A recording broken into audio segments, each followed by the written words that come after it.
it is the same than when you're young. You got to know yourself and you got to take responsibility for yourself. The word in French is responsabilisation, right? Well, yeah. You got to take the responsibility of who you are, whatever the age you are.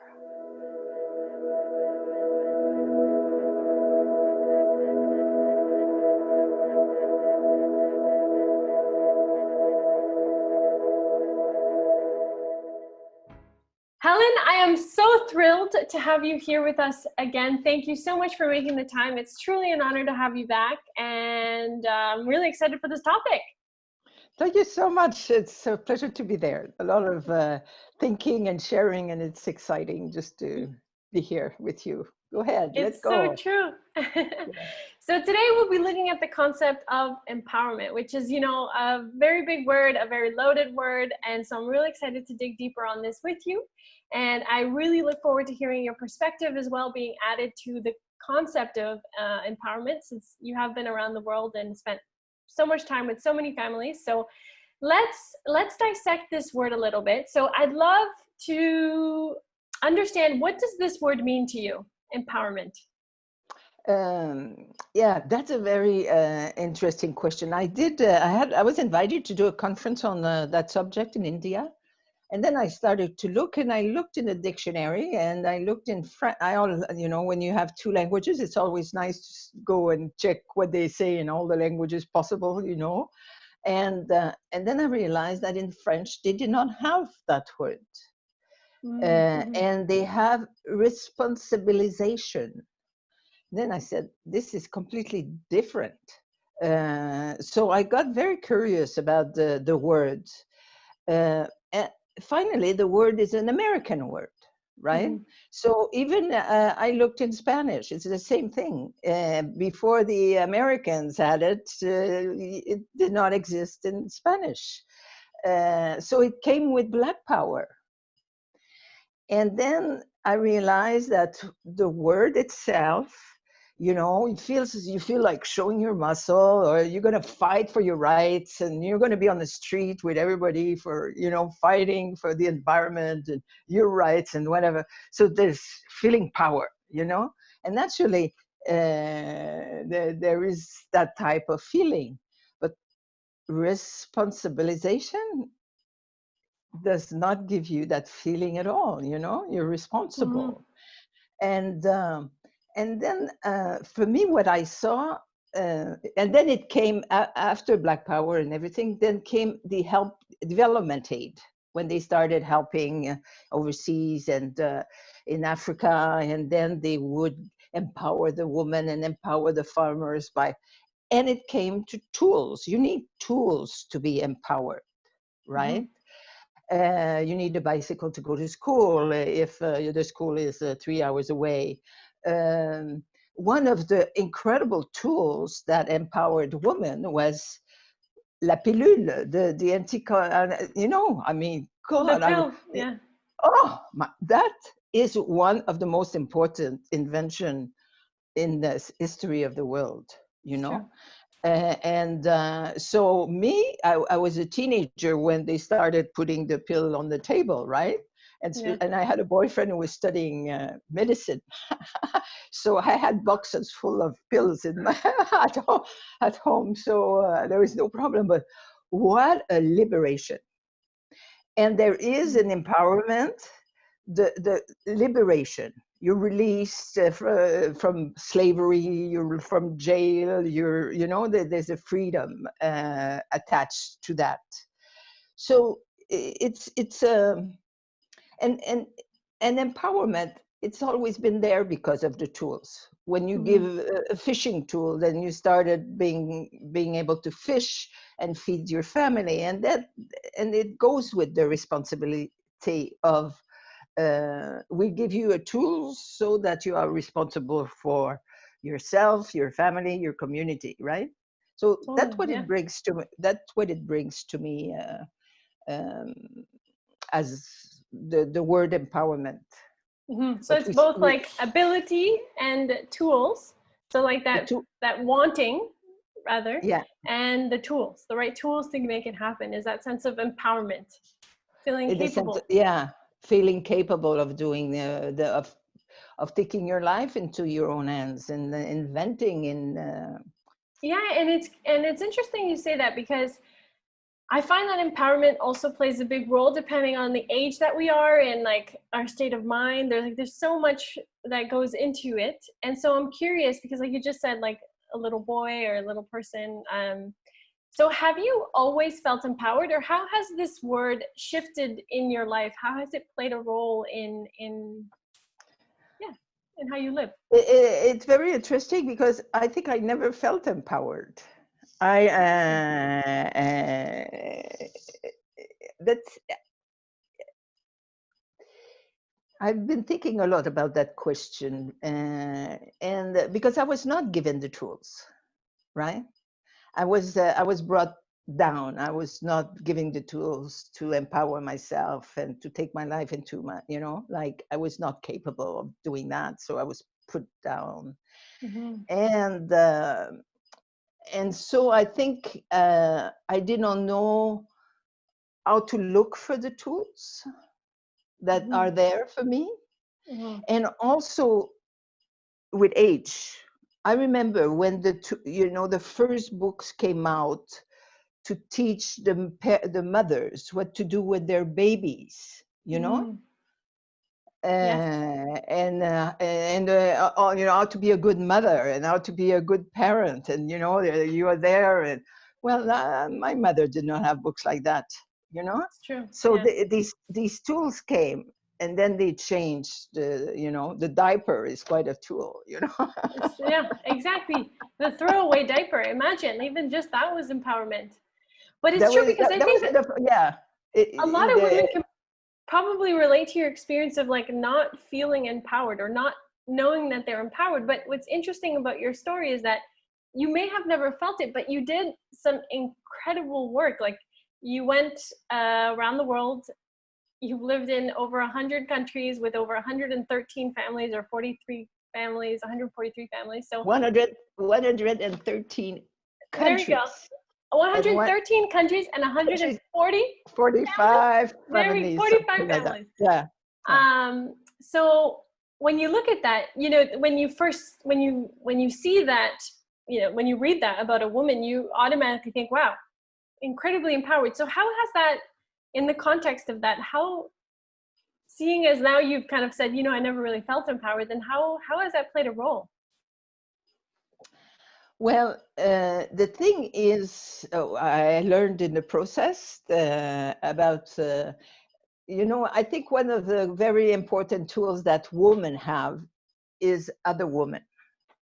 You know, Mm. uh, we can look at other women as an important tool, and also to say that, okay, to take the negative and put it into the positive, right? Like they say, anger can be something positive, you know. Yep.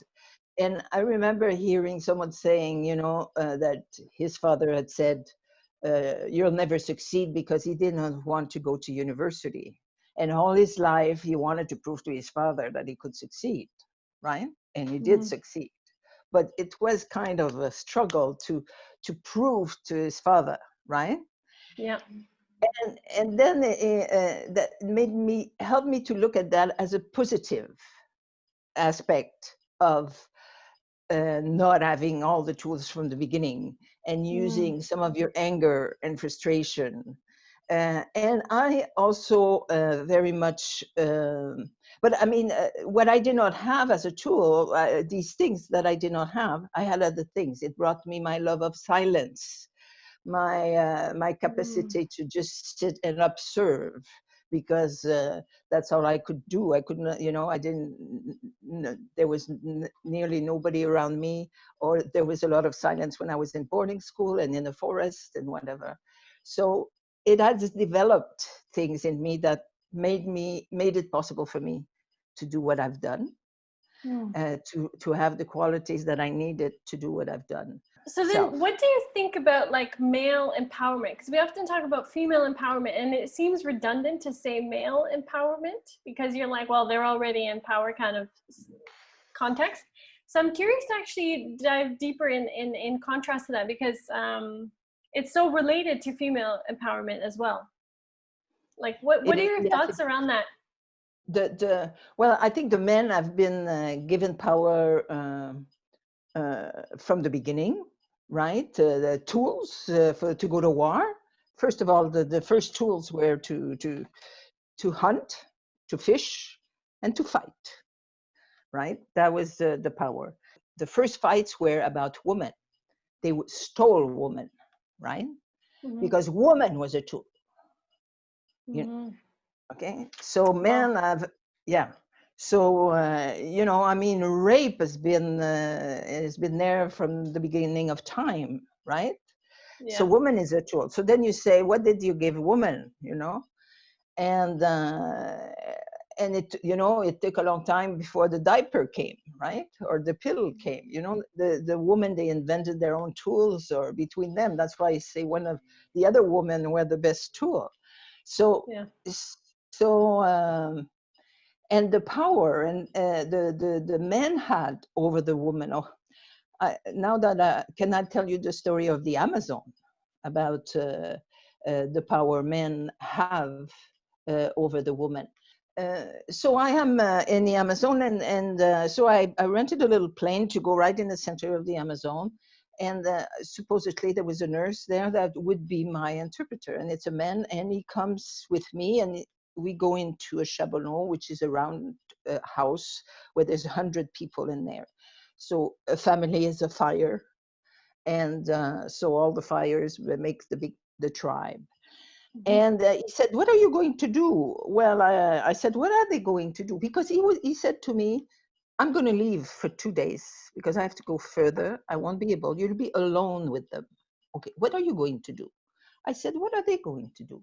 Oh, so they asked them, and the men said the men will go to hunting and the woman will go fishing.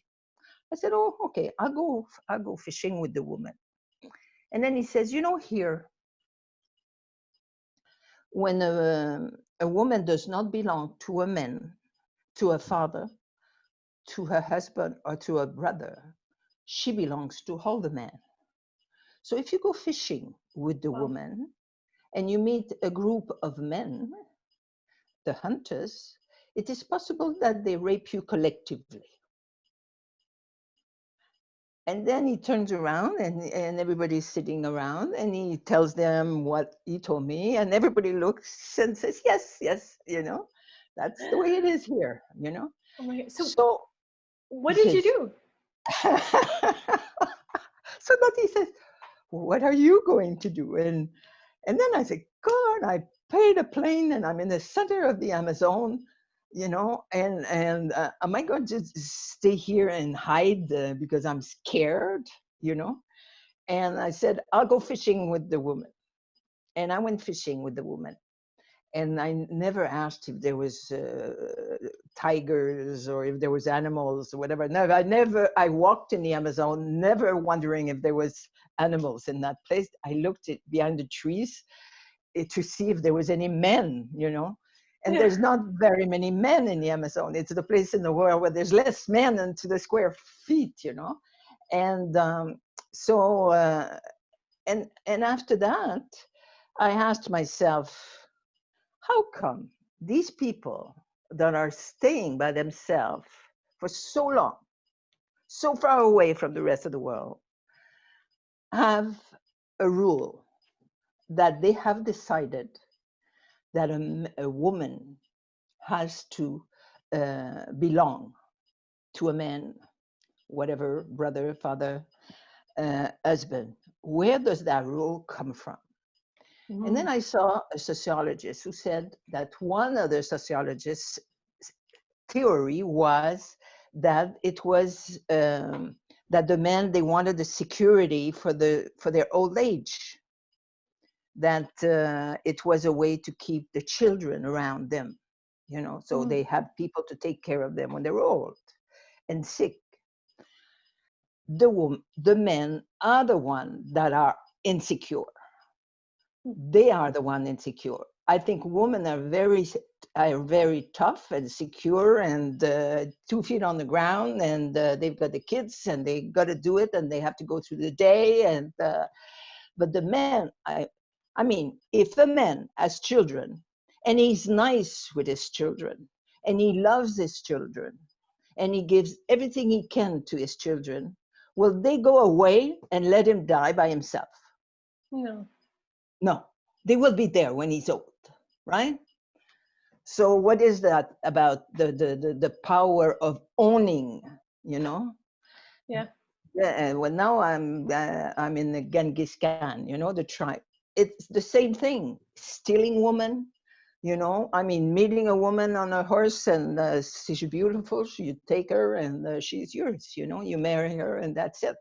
So it's been like that forever. So the men, they they they think they are powerful, but for me, they are the most insecure of the human race. So it's really interesting you say that, because in today's world, how do you think that relates to men in the 21st century and women? Like how yeah, like, because now it is considered like status quo for women to be unconfident, lack self-esteem, like all these labels, and perhaps we've adopted them because our counterpart, like the men, like you're saying, perhaps labeled it in such a way that we kind of just took it on.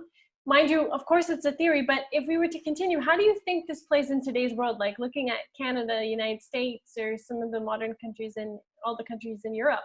I mean, even today, human trafficking is one of the biggest business in the world. You know, 70% of those are women, 23% are underage, you know, and it's still like that in many countries.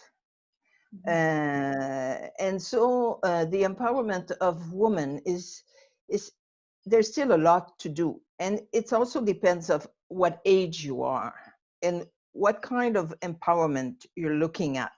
You know, I mean, I'm in Quebec, so naturally, I it's one of the countries in the world where the women are the most empowered. So what did my mother's grandmother, what did she tell her daughter, the story she Yeah. told, you know, about women and everything? And then they had 15 kids, and the men went to work in the forest, and the women were alone. I mean, it was very matriarchal in Quebec, Yeah. right? The women were very strong. 15 kids. When you have 15 kids, you are managing a society, right? Right? Because you have A one that little village. you have everything when you have 15 kids and you manage them by yourself, right? So, I mean, you have, we had the church who came along to tell us what us women should do and think, right? And we got rid of that. That was, you know, at one day we said, no, no more. We have no politicians telling us what we should do as women, how we should be as women. So that was a big empowerment. Me, when I Yeah. was, nobody told me I should get married, that I would, I'm a whore if I don't have a man. And I had to tell many people around the world that I was not a whore. Because when I had to explain that I was not married, I was traveling alone, I had no children, people had, you know, you could see they wanted to like me, but they was, oh, say, God, I gotta like this girl, you know, you Wow. know, yeah, because it goes against the values, you know. I mean, it's a description of a whore in some countries, right? So, but they love me, they like me, I look nice, but you know, so this concept of Wow. what a woman should like today in our society, young girls are back into telling their girlfriends, you should get married, you should have a child, you should be like this, and you should be like that. And then I realized I'm freer. I know more about freedom than the young woman of today. It's true. You Because they know, got it this is wrong. fascinating. So this is because this, This is really, really interesting because essentially it's almost like these models of women, these ideas, these concepts, these prototypes to say of what women are exactly what disempower us almost. Exactly. Yeah. It's this frame of reference, this way of thinking, this next step, this constant societal obligation and expectation that comes with being this gender, simply. Yeah. Yeah. And just to take us back out a little bit outside of Quebec, would you say then that what is the ultimate goal of empowerment? Because it sounds like it's a combination of three things. So equal law, so one that allows, the right of ownership of land or, Yeah. No. education. So equal rights and rights and law for both, Yeah. as well as tools. You mentioned Yeah. tools was a big one in terms of our capacity to, books, a bicycle, you mentioned, like actual physical tools. And then there's that emotional capacity, which is that inner journey of knowing that the tools are within reach if you also do kind of like that inner. So if those are kind of like the three foundations really to Yeah. empowerment, then what would you say is the goal of empowerment? I think the goal of empowerment is to give each one of us the everything we need to be the best we can be. Okay. Mm. And to have trust in our own strength. I think we need to trust ourselves and trust the people around us, but we have to get to know each other, and we have to feel strong. So if you have spent a big part of your life feeling down, people putting down, then you have to find the ways to bring it up. And empowerment, that's what it is. It's to make, so empowerment of women is absolutely necessary for women to stop thinking she's something less, and that she's just part of a Sure. team. So but the empowerment, I've seen places, I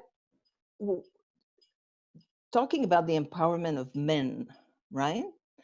I've seen when in Africa, when they come with an organization will come to empower women, and they come and they help women, and I have seen rage in the face of men of looking at these institutions that come to empower the woman and nearly not looking at them, Yeah. right? They're like And invisible. They must feel yeah, invisible. they think they make the men invisible by helping the woman, and the Mm-hmm. rage. So we cannot do that like that. You've got to empower both of them. And if the man has too much control of the woman and he talks her down, he has to learn.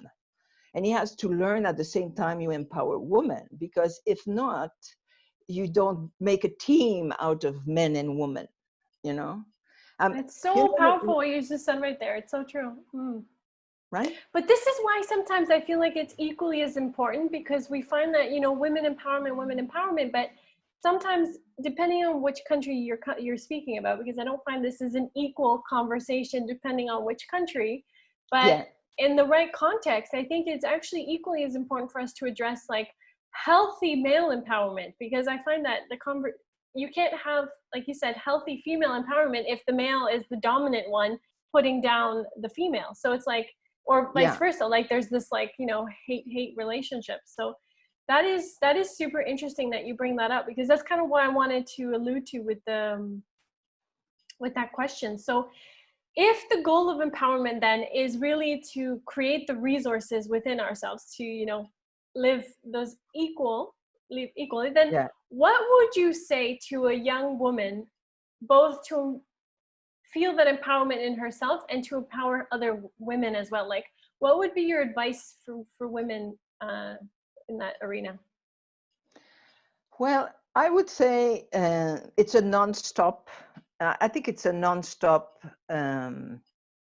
journey, Yeah. the journey of empowerment, because you might be feeling very strong now because for some reason everything is going well and everything, and then you're going to have a child, and then you're going to maybe have a little depression after the child is born, and then you're going to need help, and then you're going to have a nice job, and then they're going to give you a department where you're going to have 50 employees, and you're going to say, Yeah. oh God, what am I going to do with 50 employees?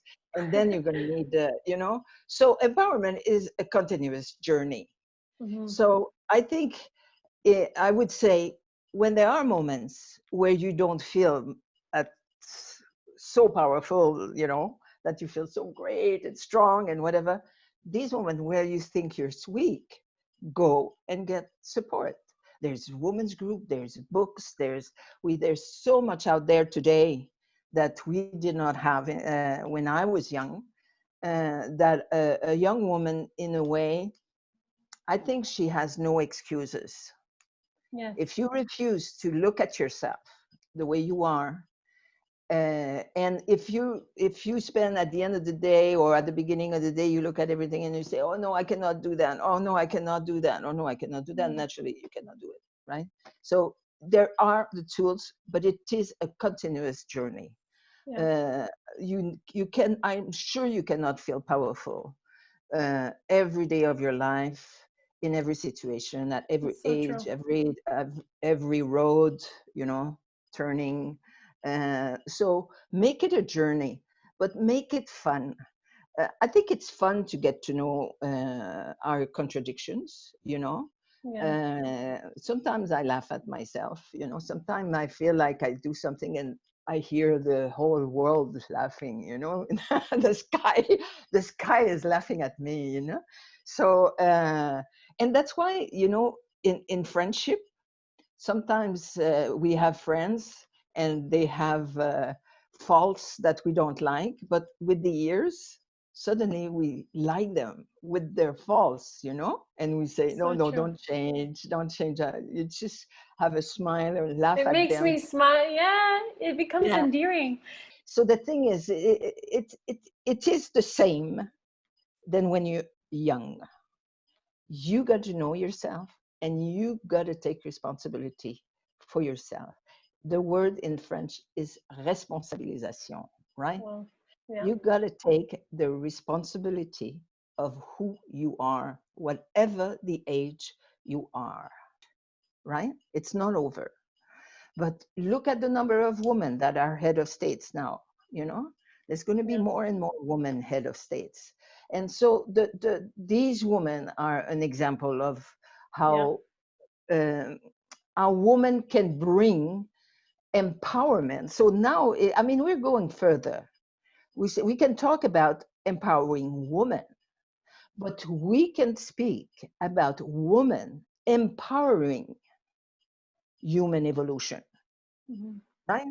That it But is the that's like the wo- next stage, you know? That's what yeah, that's but the that's yeah, some of us are there already. Oh, of course. And I think Yeah, that's where the work is. Like right now it's like the women that yeah, have become empowered, it's like how can they use that to continue to empower humanity to go in that direction, you know?